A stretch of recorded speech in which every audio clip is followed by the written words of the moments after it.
tämä ei ole niin kuin yksinkertaista. Jos ajatellaan niin kuin vahvoja naisia tällä hetkellä politiikassa, kärjistän hieman, mutta nyt tuntuu aina tulevan niin kuin ei-feministisestä näkökulmasta. Siis niin kuin Angela Merkel on niin kuin konservatiivi, Suomessa Laura Huhtasaari, tämän tyyppiset hahmot, Margaret Thatcher, niin nämä ei ole niin kuin klassisia feministejä, ne on niin kuin feministien vihaamia.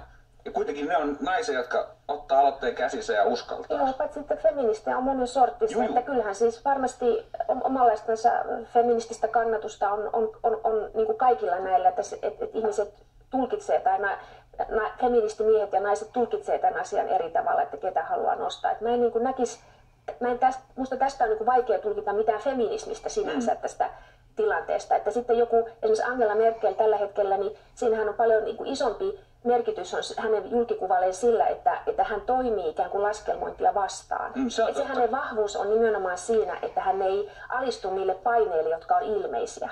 Puhutaan katkon jälkeen viime viikonlopun vastaanottokeskus uutisoinnista, jossa Matias